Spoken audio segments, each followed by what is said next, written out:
السلام علیکم ورحمۃ اللہ تعالی وبرکاتہ۔ الحمد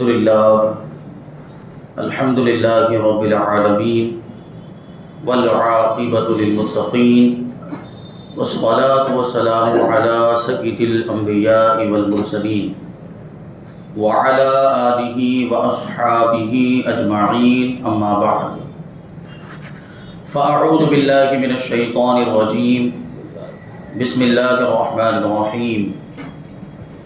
وَإِذْ جَعَلْنَا الْبَيْتَ مَثَابَةً لِلنَّاسِ وَأَمْنًا وَاتَّخِذُوا مِن مَّقَامِ إِبْرَاهِيمَ مُصَلًّى۔ صدق اللہ مولانا العظیم وصدق رسولہ النبی الامین المتین الکریم، ونحن على ذلك لمن الشاهدين والشاكرين والذاكرين والحامدين والحمد لله رب العالمین۔ آئیے ہم اور آپ اپنے دستور کے مطابق سب سے پہلے حضور سرور کائنات، فخر موجودات، باعث تخلیق کائنات، احمد مجتبی محمد مصطفیٰ صلی اللہ علیہ وسلم کی مقدس بارگاہ میں درود و سلام کا ہدیہ پیش کریں اور پڑھیں اللہم صلی علی سیدنا و مولانا محمد معدن الجود والکرم وآلہ الکرام وابنہ الکریم وبارک وسلم صلاۃ و سلاما علیک یا رسول اللہ صلی اللہ تعالی علیہ وسلم۔ عزیزان ملت اسلامیہ، اللہ تبارک و تعالیٰ کا بے پناہ فضل و احسان ہے کہ اس نے مجھ جیسے ناچیز کو عمرے کی سعادت نصیب فرمائی۔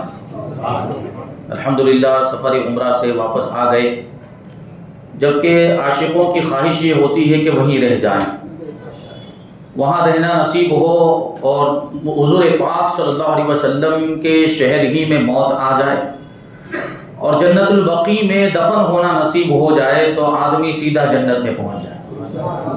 یہ خواہش ہوتی ہے، لیکن دنیا کے کچھ قوانین، کچھ اصول ہیں، ان کی وجہ سے واپس آنا پڑتا ہے۔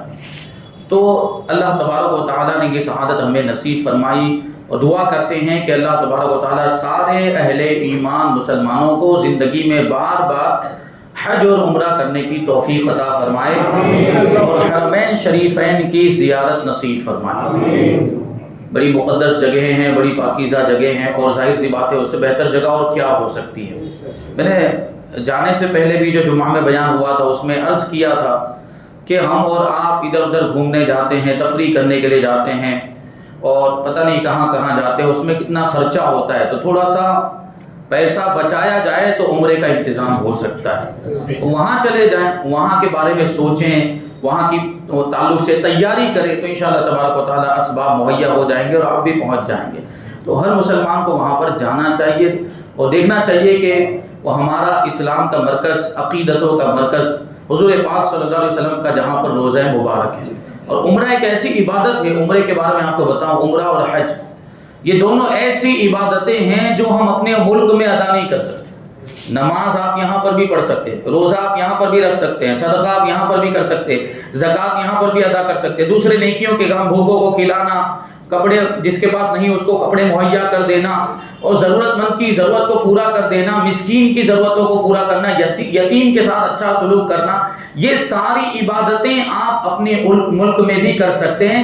لیکن حج اور عمرہ یہ ایسی عبادتیں جو صرف وہیں پر ہو سکتی ہیں، وہ آپ یہاں نہیں، آپ سوچیں کہ ہم یہاں کر لیں، نہیں ہو سکتی، وہ اس کے لیے وہاں پر جانا پڑے گا۔ تو آپ دوسری عبادتیں کریں، اچھی بات ہے اور کرنی بھی چاہیے، لیکن حج اور عمرہ کرنا ہے اگر، اور آپ خواہش رکھتے ہیں، اور حج اگر فرض ہو گیا تو جانا ہی پڑے گا۔ اگر آپ مالی کے نصاب صاحب استطاعت ہیں، یعنی آپ کے اندر اتنی طاقت ہے کہ آپ حج کر کے جا کر واپس آ سکتے ہیں، اور سارے لوازم ضروریات جتنا سامان آپ کے پاس موجود ہے، اتنا مال موجود ہے، تو آپ پر حج فرض ہو گیا، پھر تو حج کرنا ہی پڑے گا۔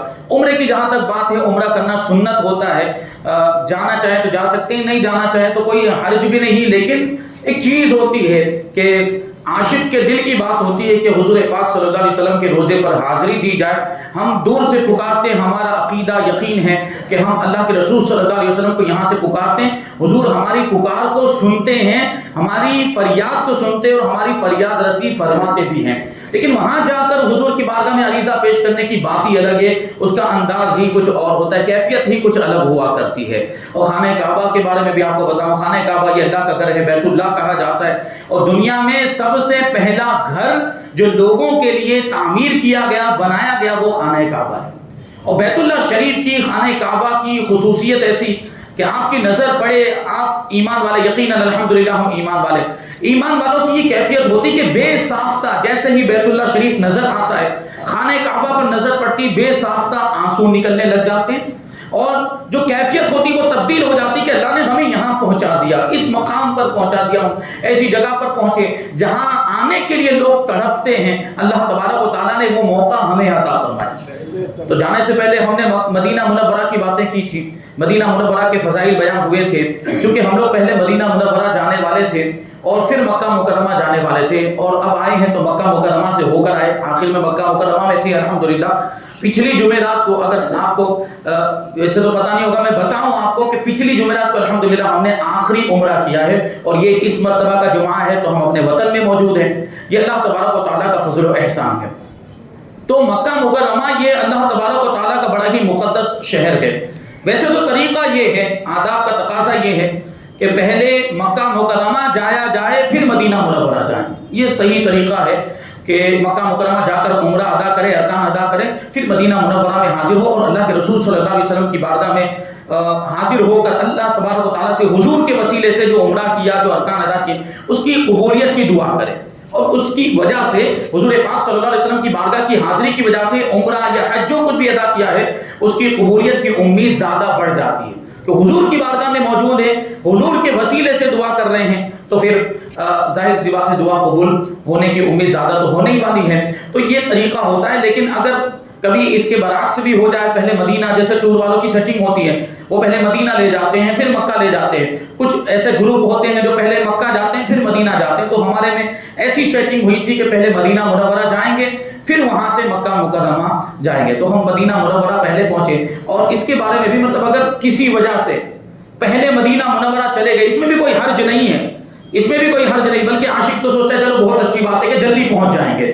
پہلے مکہ مکرمہ جانا ہوتا تو وہاں رکتے, 5-10 دن وہاں رکتے, پھر مدینہ منورہ, یعنی قریب جانے کے باوجود بھی ابھی انتظار کرنا پڑ رہا ہے. لیکن جو ڈائریکٹ مدینہ گئے تو ان کو یہ کہ چلو حضور کی بارگاہ میں پہلے پہنچ گئے, اور حضور کی بارگاہ میں اگر پہلے پہنچ گئے تو یہاں سے دعا کر کے نکلے, حضور کے وسیلے سے حضور کی بارگاہ میں عریضہ پیش کر کے نکلے کہ اب ہم مکہ جا رہے ہیں اور وہاں جا کر عمرہ ادا کریں گے تو وہ عمرہ ہمارا قبول ہو جائے. تو یہ بھی ہو سکتا ہے. اور شاعر کی زبان میں اگر آپ اس کو سمجھنے کی کوشش کریں تو ایک شاعر نے اسی کے تعلق سے کہا, وہ شاعر کا بھی یہ معاملہ ہوگا کہ وہ جب گئے تو ان کو بھی پہلے مدینہ منورہ جانے کا موقع ملا, پھر وہاں سے وہ مکہ مکرمہ گئے, تو ان کی کیفیت کیا تھی, وہ کیفیت انہوں نے ایک شعر کی شکل میں بیان کی کہ جب خانہ کعبہ کو دیکھا انہوں نے, جب مسجد حرام میں پہنچے, ان کے سامنے, شاعر کے سامنے خانہ کعبہ موجود تھا, تو خانہ کعبہ کو مخاطب کر کے وہ یہ شعر کہتے ہیں کہ اے جلوہ کعبہ, اے خانہ کعبہ لگا لے مجھے اپنے سینے سے, لگا لے اے جلوہ کعبہ مجھے اپنے سینے سے, لگا لے اے جلوہ کعبہ مجھے اپنے سینے سے, خطائے بخشوا کر آ رہا ہوں مدینے سے, خطائے بخشوا کر آ رہا ہوں مدینے سے. تو یہ بھی کیفیت ہوتی ہے. تو بہرحال مکہ مکرمہ یہ اللہ تبارک و تعالی کا یوں سمجھے کہ بڑا ہی مقدس شہر ہے, اس میں اللہ تبارک و تعالیٰ کا گھر, یہ سب سے بڑی فضیلت ہے. مکہ مکرمہ کی سب سے بڑی فضیلت یہ ہے کہ وہاں پر خانہ کعبہ موجود ہے. یہ دنیا کا سب سے پہلا گھر ہے جو تعمیر کیا گیا. اس کے بارے میں نے کبھی اس سے پہلے ایک بات بیان کی تھی کہ خانہ کعبہ یہ کیسے تعمیر ہوا. فرشتوں کی 2 جماعتیں تھیں, کچھ فرشتے ایسے تھے جو آسمانوں میں رہتے تھے اور کچھ فرشتے ایسے تھے جو زمین پر رہتے تھے. تو آسمان کے جو فرشتے تھے وہ بیت المعمور میں جمع ہوتے تھے, وہاں پر اپنی عبادت کرتے ہو, بیت المعمور کا طواف کیا کرتے. لیکن زمین کے جو فرشتے تھے ان کو یہ موقع نہیں ملتا, وہ بیت المعمور تک نہیں جا سکتے. وہ 7 آسمان کے بھی اوپر ہے, عرش الہی کے بھی اوپر ہے بیت المعمور. تو زمین پر جو فرشتے رہتے تھے وہ وہاں تک نہیں جا پاتے تھے. تو زمین کے فرشتوں نے اللہ تبارک و تعالیٰ کی بارگاہ میں عرض کیا کہ پروردگار فرشتے تو بیت المعمور میں جا کر عبادتیں کرتے ہیں اور بیت المعمور کا طواف کرتے ہیں، لیکن ہم زمین والے فرشتے کسی بھی ایسے گھر میں حاضر ہو کر عبادت نہیں کر پاتے. تو ہمارے لیے زمین پر بھی کوئی ایسا گھر ہونا چاہیے کہ جہاں پر ہم حاضر ہوں اور وہاں عبادت کر سکے اور اس کا طواف کر سکے. تو اللہ تبارک و تعالیٰ نے اس وقت فرشتوں کو حکم دیا تھا کہ وہ زمین پر خانہ کعبہ کو تعمیر کریں. تو سب سے پہلے خانہ کعبہ کو کسی نے تعمیر کیا ہے تو فرشتوں نے تعمیر کیا. چمکدار سفید موتیوں سے خانہ کعبہ کو فرشتوں نے تعمیر کیا. اور اس وقت خانہ کعبہ کی کیفیت یہ تھی خانہ کعبہ کی دیواروں کی، کیونکہ سفید موتیوں سے چمکدار موتیوں سے تعمیر کیا گیا، تو اس کی دیواریں جو تھی وہ ٹرانسپیرنٹ تھی، یعنی آر پار اس میں سے نظر آتا تھا. حدیث پاک میں بھی اس کے تعلق سے ہے کہ اندر جو لوگ موجود، اس وقت تو اندر جانے کی بھی عام اجازت تھی، اندر جو لوگ موجود ہوتے خانہ کعبہ کی عمارت کے اندر، باہر والے ان کو دیکھ لیا کرتے تھے، اور جو باہر موجود ہوتے اندر والے ان کو دیکھ لیا کرتے تھے. دیوار ایسی ٹرانسپیرنٹ تھی. پھر حضرت آدم علیہ السلام کو حکم ہوا، حضرت آدم علیہ السلام نے انسانوں کے تقاضے کے مطابق اس کو تعمیر کیا. پہلے موتیوں کی تعمیر تھی، اب اینٹ گارے سے اس کو تعمیر کیا گیا. لیکن جب طوفان نوح آنے والا تھا حضرت نوح علیہ السلام کے زمانے میں، چونکہ وہ طوفان بہت تباہی مچانے والا تھا، اس لیے خانہ کعبہ کی عمارت کو کوئی نقصان نہ پہنچے، اس لیے فرشتے اس عمارت کو اٹھا کر آسمانوں پر لے گئے تھے. خانہ کعبہ کی عمارت حضرت نوح علیہ السلام کے زمانے میں آسمانوں پر اٹھا لی گئی. اس کے بعد کوئی عمارت موجود نہیں تھی.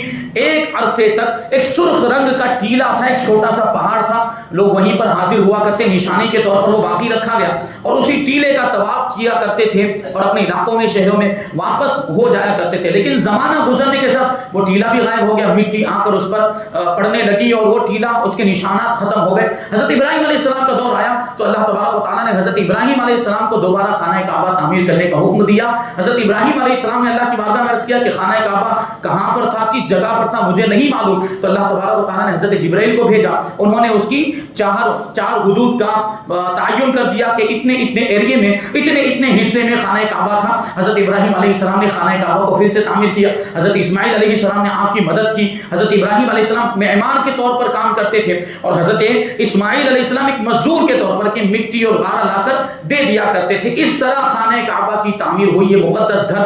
اور خانہ کعبہ کو تعمیر کرنے کے بعد حضرت ابراہیم علیہ السلام نے اس کے لیے دعا کی تھی کہ یہ جو شہر ہے، کیونکہ حضرت ابراہیم علیہ السلام نے اپنے خاندان کو، حضرت اسماعیل علیہ السلام کو اور ان کی اولاد جو ہونے والی، وہاں ان کو آباد کیا تھا. یہاں مکہ مکرمہ آباد ہونے والا تھا. اس لیے حضرت ابراہیم علیہ السلام نے اس کے لیے دعا بھی کی کہ یہ جو شہر ہے، جو فی الحال جس وقت وہ دعا کر رہے تھے وہاں کوئی آبادی نہیں تھی، صرف حضرت ابراہیم علیہ السلام، حضرت اسماعیل اور حضرت ہاجرہ، حضرت اسماعیل کی والدہ اور حضرت ابراہیم علیہ السلام کی بیوی، یہ 3 لوگ موجود تھے. اس وقت حضرت ابراہیم علیہ السلام نے دعا کی تھی کیونکہ وہ شہر آباد ہونے والا تھا اور قیامت تک آباد رہنے والا تھا. اس لیے حضرت ابراہیم علیہ السلام نے اس کے لیے دعا کی تھی کہ یہ شہر امن والا شہر ہو جائے، سکون اور شانتی والا شہر ہو جائے. اور خانہ کعبہ کے تعلق سے بھی آپ نے دعائیں کی تھی اور اللہ تبارک و تعالیٰ نے خانہ کعبہ کے تعلق سے ارشاد فرمایا وَإِذْ جَعَلْنَا الْبَيْتَ مَثَابَةً لِلنَّاسِ وَأَمْنًا. حضرت ابراہیم علیہ السلام نے جو دعا کی تھی وہ دعا قبول ہوئی اور اللہ تعالیٰ نے فرمایا کہ ہم نے خانہ کعبہ کو، بیت اللہ شریف کو لوگوں کے پلٹنے کی جگہ بنا دیا اور اس کو امن و امان کی جگہ بنا دیا. لوگوں کے پلٹنے کی جگہ کا کیا مطلب ہوا کہ لوگ دور دراز علاقوں سے یہاں پر حاضر ہوتے ہیں اور عمرہ اور حج کی عبادتیں ادا کیا کرتے ہیں. اور یہ صرف ایسا نہیں کہ صرف عرب کے لوگ یا حجاز کے لوگ وہاں پر حاضر ہوتے ہوں، بلکہ پوری دنیا میں جہاں کہیں بھی مسلمان بستے ہیں سب وہاں پر حاضر ہوتے ہیں، عمرہ ادا کرتے ہیں، حج ادا کرتے ہیں. یہ حضرت ابراہیم علیہ السلام کی دعا کا نتیجہ ہے. یہ وہ خانہ کعبہ، یہ مقدس گھر ہے اللہ تبارک و تعالیٰ کا، اور یہ بڑی پاکیزہ جگہ، بڑا پاکیزہ مقام اور امن و امان کی اور سکون اور اطمینان کی اگر ہم بات کریں، دلوں کو سکون ملتا ہے، دل کو چین ملتا ہے. ایمان والا جب وہاں پر جاتا ہے تو پھر اس کو گھر کی یاد نہیں آتی، اس کو اجنبیت محسوس نہیں ہوتی. اور رسول پاک صلی اللہ علیہ وسلم کا جو شہر مدینہ منورہ، اس کی تو شان یہ ہے کہ وہ شہر اپنا بنا لیتا ہے، ایمان والوں کو اپنا بنا لیتا ہے. اور آپ سفر میں ہیں تو آپ کو اجنبیت محسوس ہو رہی ہے، لیکن جیسے ہی آپ کو پتا چل جاتا ہے کہ مدینہ آنے والا ہے، مدینہ قریب آ گیا، تو وہ اجنبیت آپ کی دور ہوتی چلی جاتی ہے. اور جب اس شہر میں آپ داخل ہو جاتے ہیں تو ایسا لگتا ہے کہ آپ اپنے شہر میں آ گئے ہیں اور اس سے آپ کا قلبی تعلق تعلق ہے، دل کا رشتہ ہے، ایسا خود بخود آپ کو وہاں پر محسوس ہونے لگتا ہے وہ شہر ہے۔ پھر آپ کو وہاں پر کوئی یہ پریشانی محسوس نہیں ہوتی، یہ کہ وہاں گھر کی یاد، اگر وہاں جانے کے بعد بھی کسی کو اپنا وطن یاد آئے تو اس کو اپنے ایمان کا علاج کروانا چاہیے۔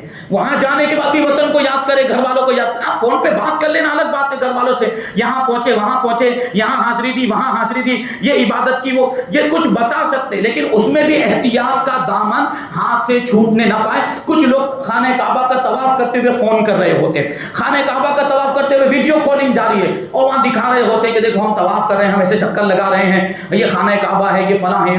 وہ غلط بات ہے۔ عبادت ہو تو خلوص کے ساتھ ہونی چاہیے۔ اب آپ طواف بھی کرتے جا رہے ہیں، فون بھی چالو ہے، بات چیت بھی ہو رہی، تو خلوص کہاں ہے پھر آپ کا؟ پھر وہ عبادت آپ کی قبول ہوگی؟ کیسے قبول ہو سکتی ہے؟ جب آپ طواف کر رہے ہوں تو آپ کی توجہ پوری کی پوری اس میں ہونی چاہیے، آپ کا یہ تصور ہونا چاہیے کہ ہم خانہ کعبہ کا طواف کر رہے ہیں، اللہ تبارک و تعالیٰ کا ذکر کرتے ہوئے، جو دعائیں بتائی گئی وہ دعائیں پڑھتے ہوئے یا درود شریف پڑھتے ہوئے خانہ کعبہ کا طواف کرتے چلے جائیں، ادھر ادھر توجہ نہ جائے، نیچے نگاہیں کرتے ہوئے بس گزرتے چلے جائیں، یہ طواف کریں، صحیح بھی اسی انداز میں ہو تو پھر انشاءاللہ تبارک و تعالیٰ اس کی قبولیت کی امید زیادہ ہوگی۔ تو یہ اس انداز میں یہ وہاں پر حاضری دی جائے، با ادب حاضری جس کو کہا جائے، ادب کے ساتھ جس کو حاضری کے، ادب کے دامن کو ہاتھ سے نہ چھوڑا جائے۔ تو یہ مکہ مکرمہ بڑا ہی مبارک شہر، امن و امان اور سکون کی بات کریں تو وہاں پر چوری اور ڈکیتی نہیں ہوتی، وہاں قافلے نہیں لوٹے جاتے، قتل و غارت گری کا وہ جو ہے بازار گرم نہیں ہوتا، بلکہ اگر کوئی دشمن ہے، کوئی مشرک بھی ہے، کوئی کافر بھی ہے، کہ پرانے زمانے کی اگر ہم بات کریں حضور پاک صلی اللہ علیہ وسلم کے دور میں اگر کوئی کافر اور مشرک بھی حرم شریف میں داخل ہو جاتا، خانہ کعبہ کے غلاف میں چھپ جاتا تھا تو اس کو چھوڑ دیا جاتا تھا، اس کو پھر وہاں پر قتل نہیں کیا جاتا، پھر وہ حرم کی حدود سے باہر نکلتا تھا تو پھر اس کو پکڑا جاتا تھا، لیکن حرم کی حدود میں کسی کو قتل نہیں کیا جاتا، وہاں کے تو جانوروں کو بھی قتل کرنے سے منع کیا گیا۔ یہ وہ جگہ ہے حرم شریف، اللہ تبارک و تعالیٰ نے اس کو اتنا مقدس اور پاکیزہ بنایا ہوا ہے، تو یہ مقام اللہ تبارک و تعالیٰ وہاں کی زیارت سارے اہل ایمان کو نصیب فرمائے۔ تو حرم شریف خانہ کعبہ کی تو بڑی فضیلت ہے، اس کی تو جتنی فضیلتیں ہم بیان کریں اتنا کم ہے۔ مکہ مکرمہ میں جب آپ پہنچتے ہیں تو مکہ مکرمہ میں اور بھی بہت ساری چیزیں ہیں، زیارتیں ہیں اور بہت ساری چیزیں دیکھنے کی ہیں۔ اس میں سے ایک جگہ ہے جہاں پر آج ایک لائبریری بنا دی گئی ہے، وہ مکان حضور پاک صلی اللہ علیہ وسلم کی جائے ولادت ہے، پیلے رنگ کا کلر اس پر کیا گیا ہے، ہم نے ویڈیو بھی بنائی ہے اس کی، جو لوگ دیکھتے ہیں اس کو شیئر کیا گیا تھا، یوٹیوب پر بھی ڈالا گیا ہے، آپ جا کر دیکھیں، اس کی تفسیر اس میں بیان کی گئی۔ حضور پاک صلی اللہ علیہ وسلم اس مکان میں پیدا ہوئے تھے، اس کو آج لائبریری بنا دیا گیا، لیکن پرانے زمانے میں وہاں پر وہ مکان کی شکل میں پہلے تھا۔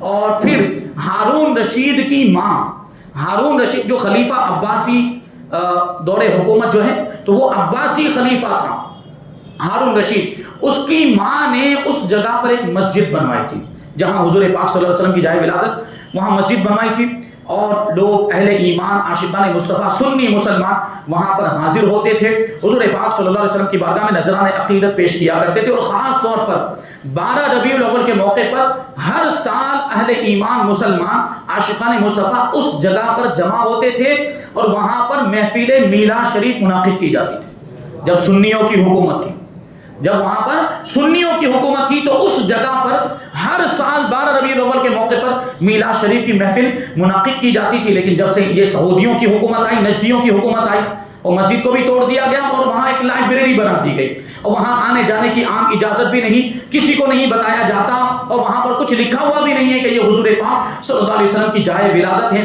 بلکہ اس کو گھیر دیا گیا، اب تو بہت دور دور تک بیریئر لگا دیے گئے کہ آپ قریب بھی نہیں جا سکتے ہیں، کیونکہ وہ ان کو معلوم ہے کہ بر صغیر کے مسلمان، خاص طور پر بر صغیر کے مسلمان، یہ تو ساری دنیا کے سنی مسلمانوں کی عقیدتوں کا تعلق ہے اس جگہ سے، کیونکہ جہاں حضور پاک صلی اللہ علیہ وسلم کی ولادت ہوئی، جہاں سب سے پہلے حضور پاک صلی اللہ علیہ وسلم کے قدم لگے، حضور کا جسم مبارک لگا، اور جس جگہ پر حضور پاک صلی اللہ علیہ وسلم میں دنیا میں حضور نے آتے کے ساتھ ہی جہاں سجدہ کیا تھا، وہ جگہ کتنی برکت والی ہوگی، وہ کتنی مقدس اور پاکیزہ، جب تو ہماری عقیدت اور محبتوں کا تعلق ہے اس جگہ سے، تو ہم جاتے تھے وہاں پر کھڑے ہو کر نذرانہ عقیدت پیش کیا کرتے تھے۔ سنی مسلمانوں کا یہ طریقہ تھا، ان کو وہ پسند نہیں آتا، یہ سب چیزیں ان کو بدعت لگتی، یہ سب چیزیں ان کو شرک لگتی، اس لیے پابندیاں لگا دی گئی۔ تو آج بھی وہاں پر وہ عمارت تو موجود ہے، لیکن وہاں جانے کی اجازت نہیں. اس کو لائبریری بنا دیا گیا. اس کا مقصد یہ ہے کہ آنے والے لوگ بھول جائیں کہ یہاں حضور کی جائے ولادت. لیکن الحمدللہ عاشقان مصطفیٰ اس طرح کی چیزوں کو یاد رکھتے ہیں, اور ہم نے بھی یاد رکھا ہوا ہے, اور ہم اپنی نسلوں کو بتائیں گے کہ یہ حضور کی جائے ولادت. اور ہمیں امید ہے کہ انشاءاللہ کبھی نہ کبھی سنیوں کی حکومت آئے گی تو ان ساری چیزوں کو ہم دوبارہ زندہ کریں گے. تو یہ جو جگہ ہے یہ حرم شریف کے مشرقی حصے میں موجود ہے. حرم شریف کا جو مشرقی ایسٹ کی جانب جہاں پر صفا پہاڑی موجود ہے, اس سے تھوڑا سا آگے کی طرف آپ جائیں گے تو محلہ کشاشیہ کہا جاتا ہے, اور سوق اللیل نام کی ایک جگہ ہے. اسی میں آپ کو اگر تھوڑا سا آگے سے یوں آپ جا رہے ہیں حرم شریف کے پہلو سے, مسجد حرام کے پہلو سے جا رہے ہیں, تھوڑا سا آگے جانے کے بعد اگر آپ اپنے رائٹ سائڈ میں دیکھیں گے تو دور ہی سے وہ پیلا مکان آپ کو نظر آئے گا. تو وہاں پر آپ حاضر دیں اور وہاں کی برکتوں سے مالا مال ہو. اور وہیں پر اس مکان کے پیچھے کی جانب تھوڑا سا اس طرف دیکھیں گے آپ تو ایک پہاڑ ہے جس کو جبل ابو قبیس کہا جاتا ہے. یہ بھی بڑا مقدس پہاڑ ہے اور اس پہاڑ کو بڑی نسبتیں حاصل ہے. حضرت عبداللہ ابن عباس رضی اللہ تعالیٰ عنہ فرماتے ہیں کہ زمین پر سب سے پہلا جو پہاڑ ظاہر ہوا ہے وہ جبل ابو قبیس. زمین پر سب سے پہلا پہاڑ اگر کوئی ظاہر ہوا. زمین کے بارے میں نے اس سے پہلے بتایا کہ زمین جب دنیا بنی ہے تو یہاں پورے میں پانی ہی پانی تھا. یہ خشکی نہیں تھی, لینڈ بالکل بھی نہیں تھا, زمین نہیں تھی, پانی ہی پانی تھا. اور اس پانی میں سب سے پہلے جھاگ پیدا ہوئی, اور اسی جھاگ نے خشکی کی صورت اختیار کر لی, زمین کی صورت اختیار کر لی. اور اس کے بارے میں ایک بیان میں نے اس سے پہلے بیان کیا تھا کہ سب سے پہلے جہاں پر جھاگ پیدا ہوا تھا اس پانی میں, سب سے پہلے جہاں پر وہ جھاگ پیدا ہوئی وہ وہی جگہ ہے جہاں پر آج خانہ کعبہ موجود ہے. وہیں سے وہ جھاگ پھیلا, پھر وہ جھاگ جو ہے پوری زمین پر پھیل گئی, اور پھر جہاں جہاں وہ جھاگ پہنچی وہاں وہ زمین کا حصہ بن گیا, وہ خشکی بن گئی جہاں پر آج ہم رہتے ہیں, انسان رہتے ہیں اور بستے ہیں. تو یہ دیکھیں خانہ کعبہ کو ام القریٰ بھی اسی لیے کہا جاتا, ساری بستیوں اور آبادیوں کی اصل, کیونکہ سب سے پہلے جو آبادی اور بستی اور زمین کا جو حصہ زمین پر ظاہر ہوا ہے وہ مکہ مکرمہ کا اور خانہ کعبہ والا جو حصہ یہ سب سے پہلے ظاہر ہوا. پھر یہاں سے پوری دنیا میں یہ حصہ وہ جھاگ پہنچی اور پھر دوسرے زمین کے حصے بنے. تو یہ جبل ابو قبیس زمین کا حصہ بننے کے بعد زمین میں سب سے پہلے جو پہاڑ ظاہر ہوا ہے وہ جبل ابو قبیس ہے. اور اس کے بارے میں فرماتے ہیں کہ جو شق القمر کا جو معجزہ ہے, حضور پاک صلی اللہ علیہ وسلم کا معجزہ, چاند کو 2 ٹکڑے کرنے کا معجزہ, وہ اسی پہاڑ پر دیکھا گیا تھا. مطلب کیا ہوا کہ حضور پاک صلی اللہ علیہ وسلم نے جب چاند کے 2 ٹکڑے کیے تو ایسا نہیں کہ تھوڑی سی درار پڑی ہو, نہیں, بلکہ وہ دونوں ٹکڑے امتیازی طور پر جدا جدا لوگوں نے دیکھے. اور حضرت عبداللہ ابن مسعود رضی اللہ تعالیٰ عنہ کا بیان ہے کہ ہم نے دیکھا کہ چاند کا ایک ٹکڑا جبل ابو قبیس کے اوپر ہے اور دوسرا حصہ نیچے کی جانب وادی قدا پر موجود نظر آیا. یعنی بالکل ڈیفرنس, ایک چاند کا آدھا ٹکڑا جبل ابو قبیس پر نظر آ رہا تھا اور دوسرا نیچے کی جانب نظر آ رہا تھا. صحابہ کرام نے یہ معجزہ اپنے ماتھے کی آنکھوں سے دیکھا تھا. تو یہ جبل ابو قبیس, اور زمانہ جاہلیت سے ہی لوگ اس پہاڑ پر آتے تھے. جب کوئی مصیبت آ جاتی, جب کوئی آفت, جب کوئی تکلیف پہنچتی اور یا بارش وغیرہ نہیں ہوتی, قحط سالی کا سامنا ہوتا, تو لوگ اس پہاڑ پر آنے کے بعد دعائیں کیا کرتے تھے. اس پہاڑ پر چڑھتے دعا کرتے تھے اور ان کی دعائیں قبول ہوا کرتی تھی. یہ ہے وہ جبل ابو قبیس, وہ بڑا ہی مقدس پہاڑ. پھر کتابوں میں آیا ہے کہ یہ جو حضور پاک صلی اللہ علیہ وسلم کی جائے ولادت, اس سے تھوڑا سا آگے جنوب کی جانب اگر آپ جائیں گے تو وہاں پر پرانے زمانے میں ایک محلہ تھا جس کو محلہ بنی ہاشم کہا جاتا ہے. اب تو کچھ بھی موجود نہیں ہے, سب ختم کر دیا گیا. یہ بنی ہاشم کا محلہ یعنی حضور پاک صلی اللہ علیہ وسلم کے خاندان کے لوگ, قریش کے لوگ یہاں پر رہا کرتے تھے, اور یہیں پر حضور پاک صلی اللہ علیہ وسلم کے خاندان کے بزرگوں کے مکانات موجود تھے. حضور پاک صلی اللہ علیہ وسلم بھی اسی محلے میں رہا کرتے تھے, اور اسی سے تھوڑا آگے کی جانب وہ گھاٹی ہے جس کو شعب ابی طالب کہا جاتا ہے, جس میں جب حضور پاک صلی اللہ علیہ وسلم کا مکہ والوں نے بائیکاٹ کیا تھا, آپ کے خاندان کے کچھ افراد بھی اس گھاٹی میں جا کر آپ رہ رہے تھے. جب بائیکاٹ ہو گیا تھا, کوئی سلام کلام نہیں کرتا تھا, کھانے کے لیے کوئی چیزیں مہیا نہیں کی جاتی, بڑی تکلیف میں 3 سال تک اس گھاٹی میں رہے ہیں حضور پاک صلی اللہ علیہ وسلم. یہ سیرت کا ایک بہت ہی مستقل باب ہے, اور یہ حضور پاک صلی اللہ علیہ وسلم کی زندگی کا وہ بڑا ہی تکلیف والا یہ واقعہ ہے, اور یہ 3 سال بڑے تکلیف والے گزرے ہیں. شعب ابی طالب میں حضور رہے, وہ گھاٹی بھی وہیں پر قریب میں ہے لیکن اس کے نشانات بھی موجود نہیں ہے. پھر ادھر سے تھوڑا سا آگے آپ جائیں تو تقریباً 1.5 کلومیٹر کے فاصلے پر جنت المعلا ہے.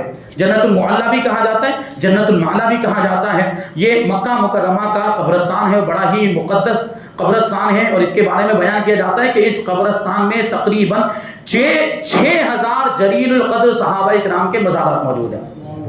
6000 جلیل القدر صحابہ کرام کے مزارات اس قبرستان کے اندر موجود ہیں. اور صحابہ کرام کے علاوہ دوسرے اولیاء کرام اور بزرگان دین, تابعین, تبع تابعین کے مزارات بھی اس قبرستان کے اندر موجود ہیں. بڑا ہی مقدس قبرستان ہے. اور اسی قبرستان میں حضرت عبداللہ ابن زبیر, حضرت عبداللہ ابن عمر اور حضرت اسماء بنت ابی بکر, حضرت عبد الرحمن ابن ابی بکر اور حضرت خواجہ فضیل ابن عیاض, اولیاء کرام کی اگر بات کریں تو حضرت خواجہ فضیل ابن عیاض کا مزار بھی اس قبرستان میں موجود ہے.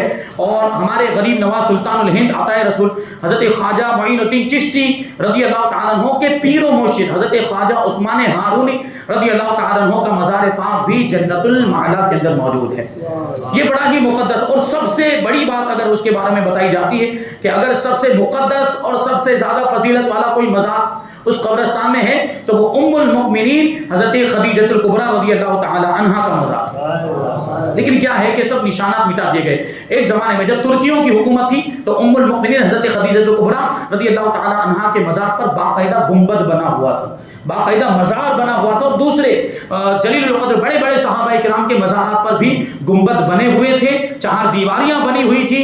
اور اگر گنبد نہیں بھی بنا ہوا تھا تو باقاعدہ نشانیاں لگائی گئی تھی, تختے لگائے گئے تھے, کتبے لگائے گئے تھے کہ یہ فلاں صحابی کا مزار ہے, یہ فلاں صحابی کی تربت مبارک ہے. لیکن وہ سب ختم کر دیا گیا اور بالکل زمین کے برابر کر دیا گیا. بس قبروں کے نشان کے طور پر ایک ایک پتھر رکھ دیا گیا کہ یہاں قبر ہے, یہاں قبر ہے, لیکن کس کی قبر ہے کچھ نہیں پتا چلتا. جو پرانے زمانے کے لوگ ہیں جنہوں نے پہلے حاضریاں دی ہیں ان کو وہ جگہ معلوم ہے اور انہوں نے اپنے اعتبار سے نشانیاں مقرر کی ہوئی ہیں, تو ان کو پتا ہے کہ یہاں پر فلاں صحابی کا مزار ہے اور یہاں پر ام المؤمنین حضرت خدیجہ الکبریٰ رضی اللہ تعالی عنہا کا مزار پاک موجود. اب تو جنت المعلا کے 2 حصے کر دیے گئے. یہ بہت بڑا قبرستان, اس کے بارے میں بیان کیا جاتا ہے کہ جنت البقیع کے بعد, جنت البقیع جو مدینہ منورہ کا قبرستان ہے, جنت البقیع کے بعد دنیا کے سارے قبرستانوں میں سب سے زیادہ فضیلت والا قبرستان جنت المعلا ہے, سب سے زیادہ فضیلت والا قبرستان. تو اب ان لوگوں نے کیا کیا, یہ بڑا قبرستان تھا, بیچ میں سے راستہ نکال دیا.